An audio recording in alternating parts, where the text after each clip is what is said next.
It was a cold winter's day on October 3rd, 2017. Huh? Wait, this doesn't make any sense. I live in South Africa. It was a hot summer's day during the school week. I had just gotten home, and around the time I was still getting into anime, with the first show I'd really gotten into being Fairy Tail. So I sat down to continue my daily binge of Fairy Tail, but I wanted more. I wanted something different, and from the distance I could hear it. Something that seemed like it was an answered prayer. My name's Asta from Hajj Village!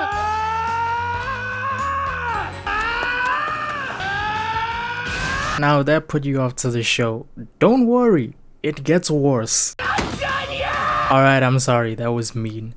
But if that did put you off to the show, I am so sorry, because watching and reading Black Clover will be one of the greatest experiences you will ever have when you get invested into something. Now, for those of you who dropped the series halfway through, I don't blame you. Having to hear this every time you watch a new episode would cause anyone to drop it. I almost dropped it, but like DJ Khaled said, I kept going. Keep going, keep going. There's something that initially drew me to Black Clover. For some reason, I couldn't turn away from the screen every time a new episode aired.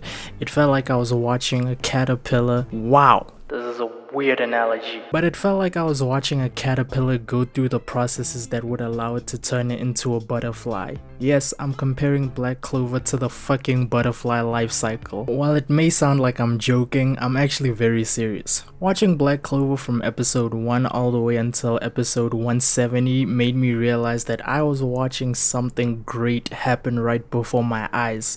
But you're probably wondering then, what makes Black Clover so good then? What would make you want to make or talk about it for Jesus knows whatever length this video is? Well, let me tell you. You sure are riding high for a one-time winner. Huh? Oh, Siscolion. It's her. She's the reason Black Clover is great. End of video.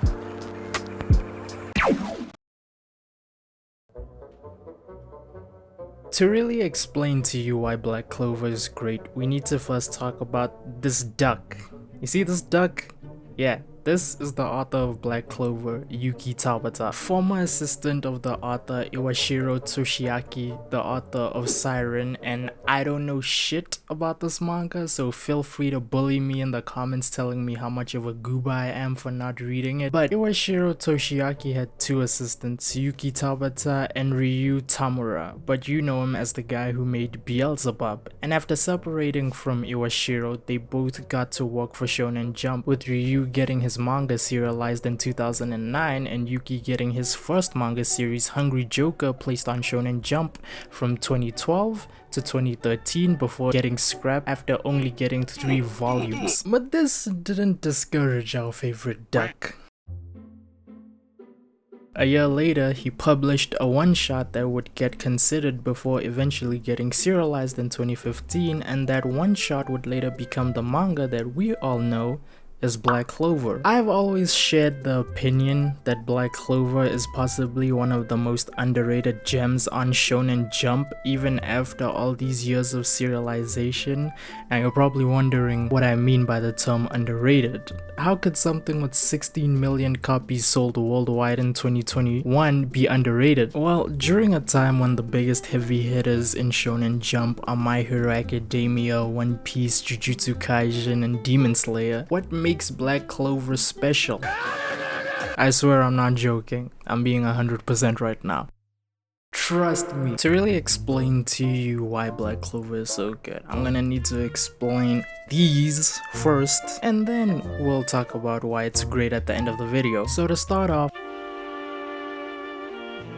the Black Clover series is set in the land of the Clover Kingdom, a land built on magic, nobility, and status, surrounded by 3 other kingdoms, those being the Spade, Heart, and Diamond Kingdom, which have their own ways of functioning. The Heart Kingdom being a country that runs on each generation's queen with the help of the water spirit Undine, and the country's wizards developing their magic to the point they developed an advanced form of magic called true magic. Magic in this world is one of the most important things to have, especially in the the Clover Kingdom because not only is being born with more magic in this kingdom a sign of nobility, but it's also a sign of the classism the nobility has towards the commonwealth of the kingdom. This creates a huge gap between the commonwealth and the nobility, with the nobility feeling as if they're superior because of their wealth and genetics. This causes less unity between the citizens of the Clover Kingdom, the commonwealth not getting a chance to live in the royal capital because of their lower status and affinity to magic, the commonwealth living on the outskirts, living in towns and villages because the nobility basically forced them to be there. Now, as someone who doesn't understand classism, I won't go further into this and give you some boring lesson on why I think the classism in Black Clover is so well executed.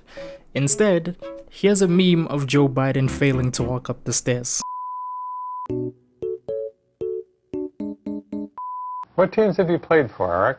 Well, my first year, I played in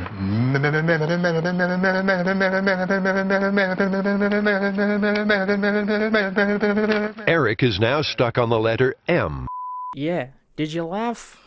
Cause you ain't seeing heaven if you did. The reason I brought up magic so much was because the main character of the story wasn't fortunate enough to be born with any at all. Haven't you figured out that in this world magic is everything? It's not a matter of whether you have it, but how much. You're the only person I've ever heard of who can't use any magic at all.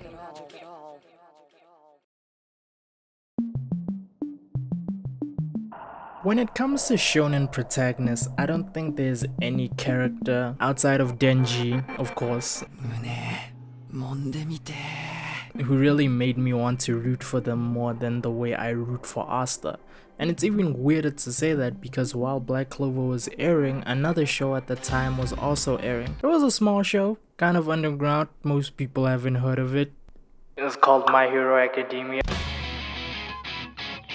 Izuku Midoriya is the main protagonist of the series My Hero Academia. Much like Asta, he's someone who's born into a world full of people who are more gifted and more talented than him. People born with special abilities known as quirks, and he had none at all when he was born. Sorry, kid, it's not gonna happen. Now, in a world of quirks or powers or whatever you want to call them, you'd expect there to be people who fall into the bad category, thus creating the bad guys or the villains. This would force the people with quirks and righteous goals to then become heroes in order to protect the innocent. With that, systems are formed and establishments are created to monitor the heroes from the strongest to the lowest ranked heroes. Izuku eventually gets powers passed down to him by the #1 hero, but finds that his body is too weak to control the power as of yet. As the story progresses and as you read the manga, you can see that regardless of how many injuries he sustains, and let's be honest, he should be dead because of the amount of stress he puts his body through, which should have killed him, Izuku still finds a way to continue being a hero. But why am I mentioning Deku in this section? Well, Asta and Deku both go through the Underdog story, but Asta, in my opinion, is a much better protagonist. If you're an MHA fan, hear me out for a second before you yell at me in the comments and leave to go watch another video. Just hear me out for a second. Asta is born without any trace of magic in his blood. From the jump. Shonen Jump. So funny. Oh my god, that was so great. He's an outcast who has to prove himself, growing up in the church with his much more talented friend and rival Yuno, who was born with an affinity to wind magic, and all their orphan brothers and sisters who had magic while he had no magic himself. The only way he could make up for his lack of magic power was to keep working at increasing his physical strength. He's quick. Fast transportation magic. No magical enhancements there. This kid is just in crazy good shape. Asta's yelling is often the biggest point of contention with the series. People gave the argument that Asta is annoying because his screaming is unbearable, and while I do remember Asta's screaming, it never bothered me. I remember seeing a comment on a Crunchyroll video that said that Asta screams as a way to deal with his lack of magic, and that's what made me realize that he's one of my favorite protagonists in shonen. Asta was born a flaw in this world, and if you don't understand that reference, read the manga, you please. But if you don't understand the reference, then let me explain. Aside from not having any magic at all, Asta was born magicless but gained the ability to wield anti-magic because of the devil living in his body. Yes, you heard me right, devil. There are devils in the world of Black Clover, and each devil gives whoever they possess access to otherworldly magic. If you are someone who is already born with an affinity to a certain type of magic, then you basically have two types of magic that you can wield. And one of the many great things about Yuki's world building and magic system is that he establishes that it's very rare to be able to possess more than one type of magic. If you are someone who has an affinity to fire magic, then that's the only thing you have an affinity for. Now, anti-magic. My god, I hope you're still paying attention. Anti-magic is something that cancels out other types of magic. Now picture this, for example. You are someone born with magic and then a devil who has the powers of anti-magic possesses your body. What do you think will happen? A. You are able to wield both types of magic. B. You are only able to wield one type of magic. Or C. You die a very painful death as the anti-magic slowly drains your magic, thus draining your life forces in the process and turning you into a lifeless husk. Yeah. Bet you didn't expect that, did you? Here's a spoiler warning if you haven't caught up to the manga or watched all 170 episodes of the anime, but honestly, if you are interested in watching this the whole way through, I'd really appreciate it. I feel like there are certain parts that you need to know so I can really show you why Black Clover is great, but if you feel like you don't want to be spoiled, here's a timestamp for the next part of the video. You've been warned. This is your last chance. Nathan. You can fast forward. Last chance. 3, 2, 1. So Asta's mom dies. Alright, I'm getting a bit ahead of myself. Asta's mom leached her as someone who possessed unnamed magic that drained the mana out of every living being around her. Another result of her power was that when she was pregnant with Asta, she drained all of his magic when he was still in the womb. It's never explained or shown in the manga, but you can tell this is what really happened. And as a result of this, caused him to be born without any magic at all. To keep him safe from draining even more of his life force, she gives Asta away to the church in order to protect him. With that, she goes back to living in solitary confinement basically. On the outskirts of town, she ends up saving this young devil from bleeding to death and discovers that he doesn't have mana. From there, they end up living together and she adopts him as her son and gives him the name Lieb. It's not really specified how long the passage of time is, but you can tell that in these panels they grow to be a family. The bond only strengthened by the fact that earlier in the chapter we get Lieb's backstory and how he was bullied by the bigger, stronger devils and grew to be hateful towards them and was only lucky enough to escape the place of his suffering because the strongest devil there yeeted him towards the gate thinking it would kill him. The bond and relationship he forms with Liechta teaches him kindness, and when the person who taught him how to love and be kind was killed by the same person who tried to kill him earlier in the chapter, that's when he sets out to kill all the devils. But not before he's sealed away in a 5-leaf grimoire by Liechta to protect him, and it being a final act to protect another son of hers. Trapped in a grimoire for 15 years plotting his revenge, and that same grimoire being the one that picked Asta years later, and from this granting Asta anti-magic, and this allows him to overcome battle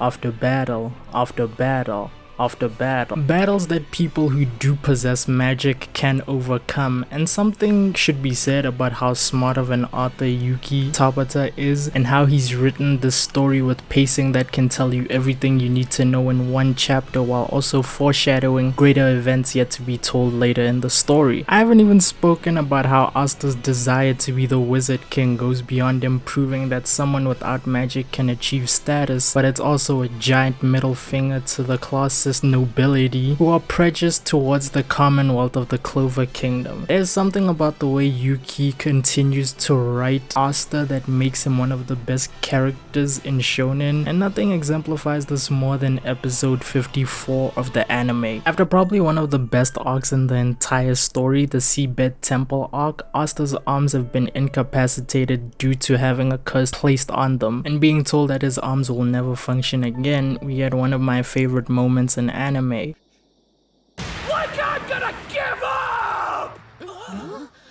You got me again, Fate, you big jerk! Asta's determination when faced with an obstacle that seems impossible to overcome doesn't break. He doesn't give up, he doesn't cry. Well, he does cry later in the episode, but not here. He doesn't complain, he pushes forward despite the cards that fate has dealt him. There are a lot of Asta moments in Black Clover that you could say are better than this, especially chapter 339. I deadass almost broke down after reading it, but nothing comes close to the impact that episode 54 or chapter 80 in the manga, if you manga readers are here, has on the story. 1,384 words. I haven't even spoken about anything plot related, and I haven't even mentioned any other characters besides Asta, his mom, and his adopted brother. I'm either a madman who's weirdly obsessed with this character, or I just have too much time on my hands. Probably both. One of the strongest aspects of Black Clover is how much foreshadowing Yuki does. From the beginning, you're introduced to the main villain of the entire story in the first panel of the manga. Now, if you're an anime only, this is cut out from the anime, but if you pay attention, the main villain is revealed in the second opening of the anime, while also foreshadowing the main antagonist of a future arc later down the line. This is just one of the first bits of foreshadowing we are given. The magic stone that is important for the elf reincarnation arc foreshadows the tree of Qliphotht that is in the Spade Kingdom raid arc by literally showing you the 6 levels of the underworld. William has world tree magic, and the magic stone is meant to represent the tree of life. Come on, I'm pretty sure I don't have to explain the deeper meaning there. And the foreshadowing doesn't extend to just the story. Complex characters are also foreshadowed from the get-go. Nozel, unlike his shitty brother and sister, doesn't bully Noelle because he genuinely believes she killed their mother. He bullies her because he's trying to protect her from being a wizard. Julius befriends Yami and William, 2 characters who are essential for the Spade Kingdom raid arc to even happen so he can carry out his plan. Black Bulls never once ask about their vice captain, while all the other Magic Knight squads have vice captains of their own. Julius also doesn't have a cover for his grimoire before chapter 331, so it's hard to see where his allegiances truly lie. And speaking of chapter 331, do you see this clock?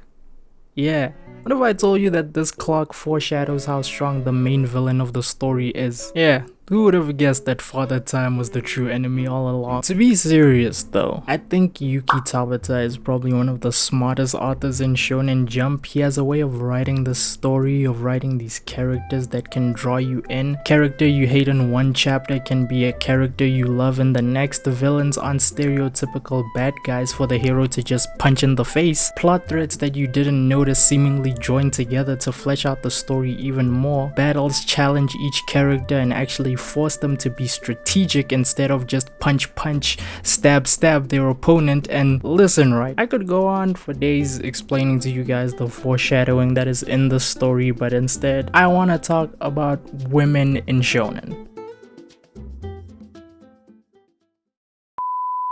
Hey you, yeah you, the person who's currently watching this video, leave a like and comment. And subscribe too, I'd appreciate it. It helps the channel out a lot and it motivates me to make these videos, so hit that red button, you beautiful, beautiful human.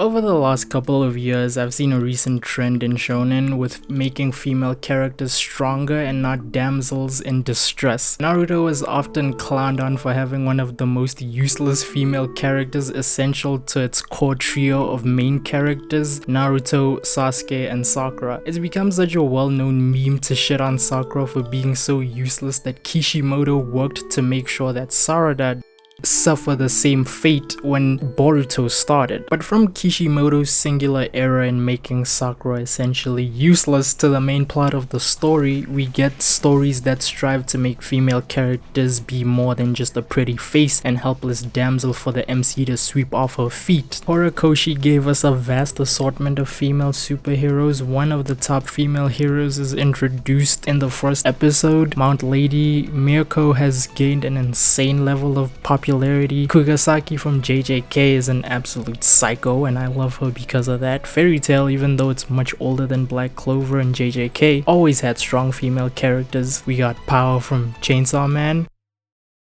Yeah, I think that says enough. And the point I'm trying to make is that over the years, female characters have started to become less of a bystander to our male protagonists saving the day and or saving them. Black Clover has some of the best female characters in Shonen and each one of these characters feels important to the story. Noelle, while I thought she was gonna be another tsundere love interest for Asta, is actually her own character. Born as a noble with insane amounts of mana, she couldn't control her magic and she was bullied by her family and basically traumatized from being called a killer by her own siblings. But she ends up finding a new family in the Black Bulls and ends up growing into a more confident character and learning to control her magic because of that. Charmy, who Yuki based off his own wife in case you didn't know, has this interesting mystique to her because she's half dwarf, which now that I think about it explains a lot, and basically has magic that can restore other people's magic by cooking. And she's definitely one of the more enjoyable characters in the Black Bulls, although she's one of the few characters who hasn't had a backstory yet, so I'm still sad that we might end the series without knowing next to nothing about her, but it is what it is. Maybe something will happen, maybe it won't, but I'm content with it. Mereoleona is my favorite character in the show next to Asta. She's an absolute badass who doesn't care for the nobility or the role of the Wizard King or anything related to that, but she doesn't tolerate anyone or anything that is a stain to the House of Vermilion. And her fight during the Spade Kingdom raid arc is one of the best fights I've read in the manga. She's just a powerhouse and I love her because of that. Vanessa, Charlotte, Dorothy, and Sekre are some of the most powerful characters in the entire show, with Vanessa literally being a witch who can control fate and Dorothy literally having her own world of imagination. She's basically the most OP character and no one talks about it. Vanica is one of the most twisted villains I've ever seen, with her not even giving a damn about killing her own soldiers and just enjoying bringing carnage to the innocents. Do you see where I'm getting at here? Yuki knows how to write female characters that actually add something to the story, and even if they only have supportive roles on the side, I'm still invested in these characters. Yami's sister just got introduced to the story and she's a badass too. And people have the nerve to say he's unoriginal. Halfway! In all serious, the amount of strong female characters in this show makes me so happy. It's easy to just write a simple female character who's basically just a fan service doll made to please all the horny boys in the audience, but Yuki didn't go that route. Fairy Tail, while I love it and love its diverse cast of female characters and think most of the moments are emotional and well earned, it's just hard for me to take serious when the character ends up naked after the fight, or is naked just to make me go, nice. Yuki doesn't lean on fan service to keep his fans entertained. It's damn near hard to even focus on the fan service when you have action scenes like this going on. Like, look at this. How do you have time to be horny right now? The one thing I've always felt makes Yuki one of the best writers is his ability to write strong female characters without needing to pop a titty to keep me invested. The most fan service we even go is the beach episode, because you gotta have a beach episode, and Noelle's new Valkyrie mermaid armor, but aside from that, it's just hype everywhere. And I'm not exaggerating, female characters aren't over-sexualized. Yeah, I'm looking at you, Horikoshi. What the hell is this? What the hell is this? Someone explain to me what this is. Like I said earlier, these characters feel like actual people. They're more than just eye candy, and that's why I love them. But I've been rambling on for long enough, and I'm sure you've gotten tired of listening to my opinion on Black Clover. So instead, let's ask 132 people how they feel about Black Clover. During the process of making this video, I wanted some way to gain information on people's thoughts and feelings about Black Clover. Now, as a small YouTuber with barely over 500 subs and very minimal engagement sometimes on my channel, I didn't think I'd get much attention when looking for how people felt about the story. But I decided to just take a shot in the dark and go in the Black Clover subreddit, and I asked the following question: What made you fall in love with Black Clover, and when did you fall in love with it and Yuki Tabata as an author? And in the span of 7 days, I ended up getting 132 responses. Now, for the purposes of not having you click off this video, I won't be reading all 100 plus responses, but I will be reading to you some of my favorite responses. So here goes. I gave it a chance when the very first episode came out and felt its potential, but I really started loving this show when I saw how the main characters interacted with each other, how Yuno stuck up for Asta and acknowledged him as his true rival instead of disrespecting him, the warmth of how the Black Bulls feel like a family. I genuinely feel that even though Black Clover doesn't deviate much from the classic shonen formula, it has definitely improved upon that. For me, it was the Black Bulls in general. I just love their camaraderie and how they were basically a unit of rejects. They were as close, if not closer, than the Straw Hats, who are the reason I like One Piece. Captain Yami. That's it. That's the only reason. I agree. The confidence it gave me and how determined Asta was. Asta's eyes when they go all starry when he's in awe and confused. That's the sole reason I started Black Clover. No regrets. The fact that in a world where magic is the end all be all, the main character has none and instead puts down some massive egos with nothing but his sheer willpower and huge swords. Meeting the Black Bulls made me want to see the series through. They are such an interesting family-like bunch, but the moment that cemented the show's place in my heart forever was the culmination of Finral vs. Longris. I still get chills even thinking about it. Without a doubt, it's the underwater temple arc. All the bulls except Gordon unfortunately shined so bright in that arc. It was great when Veto showed up and pushed them to fight harder than they ever fought before. Noelle had her greatest moment in the entire series at that point. Finral showed his courage and Vanessa really stood out with how she and Finral kept Asta in the fight. I've spent about 30, maybe 40 minutes, depending on how long this video is, explaining to you why I think Black Clover is good, but in that time I skipped a lot of details explaining to you certain aspects that makes it so good. So for the last section, I'm gonna explain or try to summarize the entire point of the story and why I think Black Clover is actually great in my opinion. At a surface level, Black Clover takes what every shonen does and does it much better. You want an underdog story? Here's an MC who literally has no magic at all, is an outcast amongst his fellow magic knights, has to rely on only his physical strength and anti-magic to achieve his goal of being the Wizard King, and is the person who inspires all of his comrades with his sheer willpower and determination alone. You want likable side characters who are equally on the level of the MC in terms of likability? Here's the Black Bulls. You want villains that aren't one-dimensional and actually deserve to be smacked into the pavement? Then here you go. You want a character who can stop the OST just like Aizen? Then here you go. Do you want what is arguably one of the best tournament arcs in shonen? Then here you go. And lastly, do you want the best assortment of female characters who aren't useless or like Sakura and actually add something to the plot? Then here you get this fucking joke by now. I've watched a lot of videos on Black Clover talking about how it takes standard shonen tropes and amplifies them, and at first I didn't believe that. Granted, I wasn't as critical of what I was watching at the time, but it took me rewatching the show and then reading the manga to actually see what everyone was talking about. But over the last year and during the Spade Kingdom raid arc that took place, Black Clover has honestly gone above and beyond in terms of its story, in terms of its characterization, in terms of its fights, in terms of its world building and story arcs. The story is just getting better and better and better and better, and seeing how the final arc is currently playing out, whether you're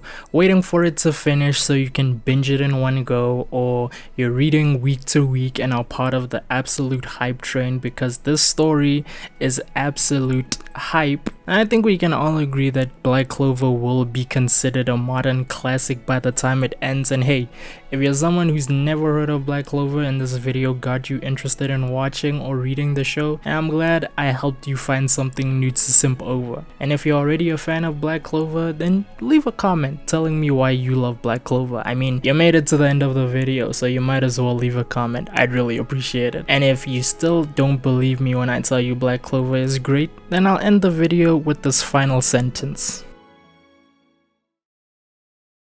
It's better than My Hero Academia.